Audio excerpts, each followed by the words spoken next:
사사기 오늘 9장 16절부터 25절에 보면요. 두 부분으로 구분해 볼 수가 있어요. 16절부터 21절의 내용은요. 세겜 사람들을 향한 요담의 책망이 나옵니다.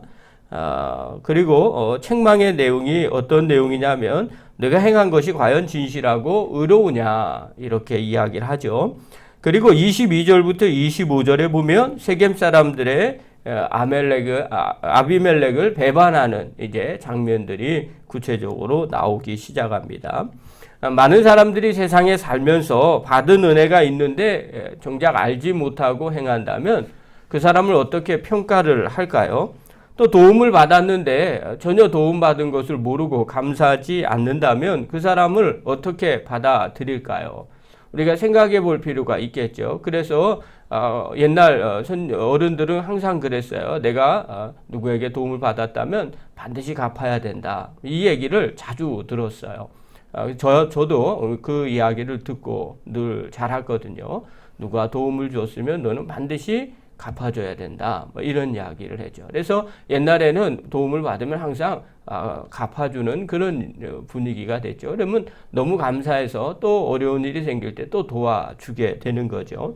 그런데 도움을 받았음에도 감사하지 않고 오히려 불평하고 원망한다면 누가 도와주겠어요? 오늘 요담의 메시지를 보면 성도가 받은 은혜에 어떤 자세를 갖고 있어야 되느냐라는 것을 세겜 사람들에게 이야기를 하고 있어요. 16절 한번 봅시다. 16절 우리 한번 읽겠습니다. 시작. 이제 너희가 아비멜렉을 세워 왕으로 삼았으니 너희가 행한 것이 과연 진실하고 의로우냐? 이것이 여룹바알과 그의 집을 선대함이냐? 이것이 그의 손이 행한 대로 그에게 보답함이냐? 질문을 하는 거죠. 이제 여러분이 아비멜렉을 세워 왕이 되었으니까 이 일이 어찌 옳고 마땅하다고 할 수 있겠느냐? 이 일이 어찌 여룹바알과 그 집안의 고마움을 표시하는 일이라고 하겠느냐? 이것이 그가 이룬 업적이라고 어떻게 너희가 이렇게 행하겠느냐? 쉽게 생각하면 이게 은혜 받은 자의 모습이냐? 이게 마땅하냐? 너 지금 하는 일이 정말 괜찮다고 생각을 해? 한번 가슴에 손 얹고 뒤돌아보기를 바래. 뭐 이런 뜻이에요. 여기에 의미는 마땅하지 않다. 이건 말도 안 되는 얘기다. 어떻게 이렇게 은혜를 원수로 갚어? 이런 이야기죠. 자, 그러면 기드온이 어떤 은혜를 끼쳤어요? 요담이 계속 얘기하죠. 17절과 18절 한번 보십시오. 읽겠습니다. 시작. 우리 아버지가 전에 죽음을 무릅쓰고 너희를 위하여 싸워 미디안의 손에서 너희를 건져냈거늘 너희가 오늘 일어나 우리 아버지의 집을 쳐서 그의 아들 70명을 한 바위 위에서 죽였고 그의 여종의 아들 아비멜렉이 너희 형제가 된다고 그를 세워 세겜 사람들 위에 왕으로 삼았도다. 그렇죠? 구체적으로 얘기해. 야, 이거 지난 지가 언젠데 우리 아버지가 미디안과 싸워서 너희들 구원시켜 주었잖아. 그런데 오히려 너희들은 그 은혜를 모르고 배반하고 기드온의 아들 우리 아버지의 아들 70명을 다 죽여버렸어. 그리고 여종의 아들인 아비멜렉을 왕으로 삼았어. 따지는 거죠. 이게 진짜 맞는 얘기야? 정말 너희들 은혜 아는 사람들이야? 그러면서 계속해서 이야기를 해요. 한번 생각 한번 해보시라는 거예요. 19절과 20절 한번 보십시오. 19절, 20절 읽겠습니다. 시작. 만일 너희가 오늘 여룹바알과 그의 집을 대접한 것이 진실하고 의로운 일이면 너희가 아비멜렉으로 말미암아 기뻐할 것이요 아비멜렉도 너희로 말미암아 기뻐하려니와 그렇지 아니하면 아비멜렉에게서 불이 나와서 세겜 사람들과 밀루의 집을 살을 것이요 세겜 사람들과 밀루의 집에서도 불이 나와 아비멜렉을 살을 것이니라. 뭐라고 얘기하냐면 너희가 지금 여룹바알과 그의 집에 대접한 것이 이렇게 아들 죽인 것이 정말 진실하고 의로운 일이냐? 그러면 기쁠 것이다. 그 아비멜렉 왕으로 세워서 좋을 것이다. 그리고 좋은 일만 생길 것이다. 그런데 그렇지 않으면 반대로 불이 나와서 너희들을 다 전부 다 살을 것이다. 한마디로 말하면 저주에 대한 이야기들을 하는 거죠.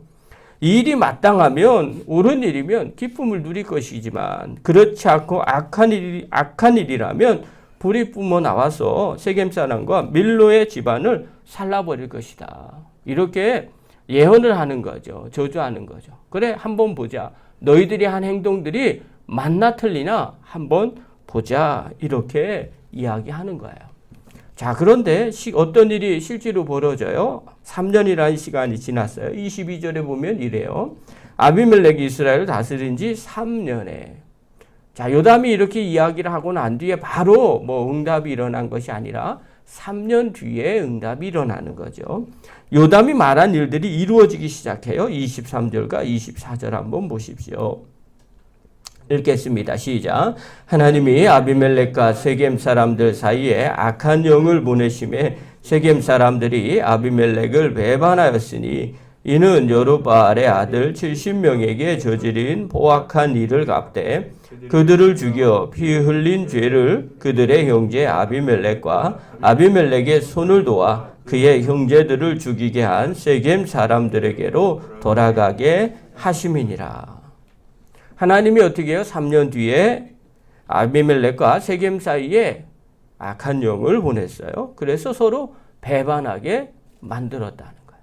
그러니까 서로가 서로에게 불이 나와서 살라질 거라는 이 요담의 예언이 그대로 이루어지는 거죠.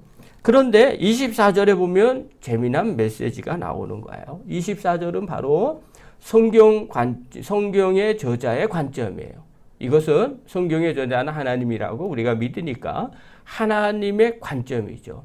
왜 이런 일이 벌어졌느냐? 서로들 그 사이에 배반하는 일이 벌어졌는데 그 이유를 설명을 해줘요. 이는 여루바알의 아들 70명에게 저지른 포악한 일을 갚되. 누가 갚은 거예요? 하나님께서 갚으신 거죠.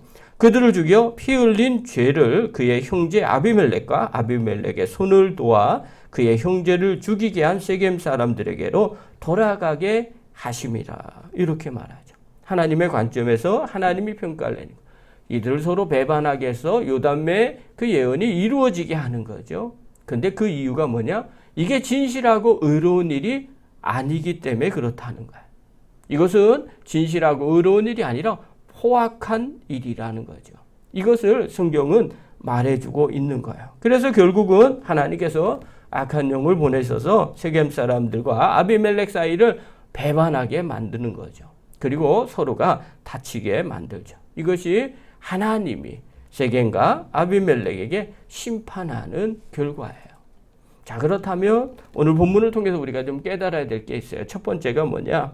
받은 은혜를 기억하는 성도가 돼야 된다는 거예요. 오늘 세겜 사람들이 기드온의 은혜를 만약에 기억했다면 아들 70명을 기드온의 아들 70명을 죽일 필요가 전혀 없었죠. 그런데 이들은 그 은혜를 기억하지 못했어요. 그리고 망령되이 행한 거예요. 자, 그러면 또 다른 질문 하나 던질게요. 세겜 사람들은 처음부터 이것이 망령되었다라고 생각을 했을까요? 그렇지 않았을 거예요. 아비멜렉을 왕으로 세우는 게 자기네들 입장에서는 그래도 옳고 좋은 일이라고 생각을 했겠죠. 그러니까 이런 선택을 했겠죠. 그들은 기도하지도 않았고요. 하나님이 지도자를 세운다는 생각도 갖지 않았어요. 하나님이 하신다는 생각이 없으니까 기도를 못하는 거예요. 오늘날도 똑같은 거죠. 하나님이 하신다는 믿음이 있으면 기도하게 돼 있어요. 그리고 하나님의 은혜를 구하죠. 그러나 하나님은 이런 거 못해. 그러면 기도도 안 합니다. 그게 믿음이 없는 거예요.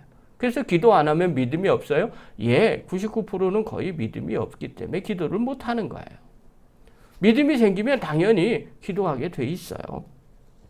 이들이 행하는 이 일들은요, 악하고 선한 일이라는 걸 처음에는 모르는 거죠. 그러니까 그렇게 행했겠죠. 알고 행하면 그 악한 사람이죠.